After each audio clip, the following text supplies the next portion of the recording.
Hi అండి, అందరికీ నమస్తే. Welcome back to Bhavitha cooking channel. ఈరోజు వీడియోలో వచ్చేసి మంచి బ్రేక్ఫాస్ట్ రెసిపీని అయితే చూపించబోతున్నాను. ఇంట్లో ఎప్పుడైనా బ్రేక్ఫాస్ట్ని ప్రిపేర్ చేసుకోవడం కోసము ఇడ్లీ పిండి, దోశ పిండి అయిపోయినప్పుడు మనకు తొందరగా ఐడియా వచ్చేదే ఉప్మా అండి. ఈ ఉప్మా రెసిపీస్లో నాకు సేమియా ఉప్మా అంటే చాలా ఇష్టం అండి. సేమియా ఉప్మాని చాలా ఈజీగా తయారు చేసుకోవచ్చు.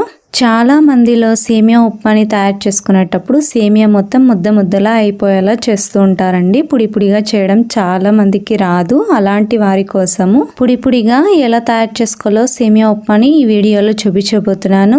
మరి ఇక లేట్ చేయకుండా సేమియా ఉప్మాని ఎలా తయారు చేసుకోవాలో చూద్దాం రండి. ముందుగా స్టవ్ మీద ఒక బాండీని ఉంచి అందులోకి 2 టేబుల్ స్పూన్ల దాకా నెయ్యిని వేసుకోండి.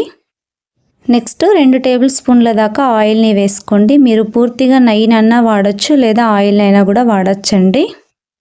2 టేబుల్ స్పూన్ల దాకా కాజును వేసుకోండి. 1 టీ స్పూన్ దాకా మినప్పప్పును వేసుకోండి. 1 టీ స్పూన్ శనగపప్పును వేసుకోండి. స్టవ్ని మీడియం ఫ్లేమ్లో ఉంచుకొని వీటన్నిటిని కూడా లైట్ గోల్డెన్ కలర్ వచ్చేంత వరకు ఇలా ఫ్రై చేసుకోండి. ఇలా వీటిని లైట్గా ఫ్రై చేసుకున్న తర్వాత ఇందులోకి 1 టీ స్పూన్ జీలకర్ర ఆవాల్ని వేసుకోండి. 4 ఎండు మిరపకాయలని కూడా తుంచి వేసుకోండి. వీటిని కూడా లైట్గా ఫ్రై చేసుకోండి.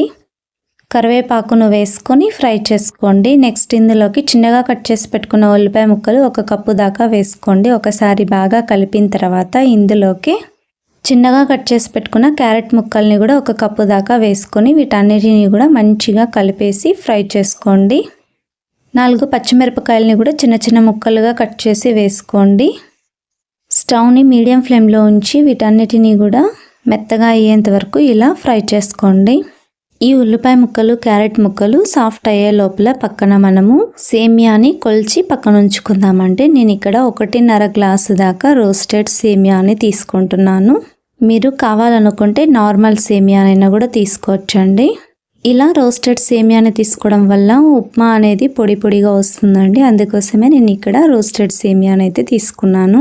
ఇలా మీ క్వాంటిటీని బట్టి సేమియాని కొలిచి పక్కన ఉంచుకోండి.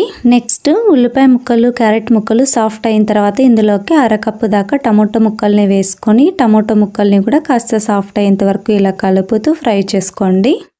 టమోటోలు కూడా పూర్తిగా సాఫ్ట్ అయిన తర్వాత నెక్స్ట్ ఇందులోకి ఏ గ్లాస్తో అయితే సేమియాని కొలుచుకున్నామో అదే గ్లాస్తోనే నీళ్ళను కూడా కొలుచుకోవాలండి. నేను ఇక్కడ 1.5 గ్లాసు దాకా నీళ్ళను వేసుకుంటున్నాను. ఎక్స్ట్రాగా ఒక 3 లేదా 4 టేబుల్ స్పూన్ల దాకా ఎక్స్ట్రా నీళ్ళను వేసుకున్నాను. రోస్టెడ్ సేమియాని తీసుకున్నాం కాబట్టి మనకు కొద్దిగా నీళ్ళు అనేవి ఎక్కువగా పడతాయండి. లేదా డైరెక్ట్గా వేసుకునేటట్టుంటే 1 గ్లాసు సేమియాకి 1 గ్లాసు నీళ్ళు అయితే సరిపోతాయి. ఇలా ఎసర్ని పోసుకున్న తర్వాత ఇందులోకి రుచికి సరిపడంత ఉప్పును వేసుకోండి. ఉప్పును వేసుకున్న తర్వాత బాగా ఒకసారి మిక్స్ చేసుకోండి. ఇప్పుడు మూత పెట్టేసి నీళ్ళను బాగా మరలించుకోండి. ఇలా నీళ్ళను బాగా మరలించుకున్న తర్వాత ఇప్పుడు మనం వేయించి పెట్టుకున్న సేమియాని వేసుకోండి. ఇలా సేమియాని మొత్తం వేసుకున్న తర్వాత ఇప్పుడు ఒకసారి బాగా కలపండి. స్టవ్ని మీడియం ఫ్లేమ్లో ఉంచి ఇలా కలుపుతూ సేమియాని బాగా ఉడికించండి. ఇలా సేమియా ఉడుకుతున్నప్పుడు స్టవ్ని లో ఫ్లేమ్లో ఉంచి మనం మూత పెట్టేసి 2 లేదా 3 నిమిషాల పాటు సేమియాని ఉడికించండి. సన్నని మంటతో 3 నిమిషాల పాటు ఉడికించుకున్న తర్వాత మూత తీసి ఒకసారి బాగా కలపండి. చూడండి, ఇంకా కొద్దిగా వాటర్ అనేది ఉంది కదండి. ఇప్పుడు మళ్ళీ మూత పెట్టేసి 2 లేదా 3 నిమిషాల పాటు ఉడికించుకోండి. సేమియాని ఎక్కువగా కలపకుండా లో ఫ్లేమ్లోనే ఉంచి స్టవ్ని మనము సేమియాని ఉడికించుకోవడం వల్ల సేమియా అనేది పొడిగా వస్తుందండి.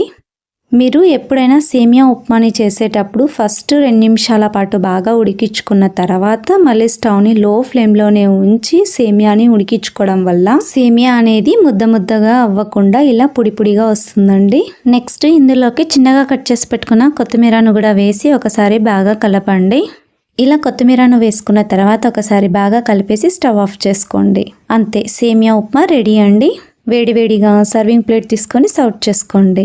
లేదా కొద్దిసేపు తర్వాత మీరు సేమియా ఉప్మాని తినాలనుకుంటే అలాగే గిన్నెలో వదిలేయకుండా ఒక హాట్ బాక్స్లో కనుక వేసి ఉంచుకుంటే ఎంతసేపు అయినా సరే వేడిగా ఉంటుంది. అలాగే మనకు గట్టిగా కూడా అయిపోకుండా ఉంటుందండి. ఉప్మా అంటేనే చాలా ఈజీగా క్విక్గా చేసుకునే రెసిపీ. మీరు కూడా ఈ సేమియా ఉప్మాని మరింత టేస్టీగా అండ్ పొడిలాడుతూ కరెక్ట్ కన్సిస్టెన్సీలో మీరు కూడా తయారు చేసుకోవచ్చు.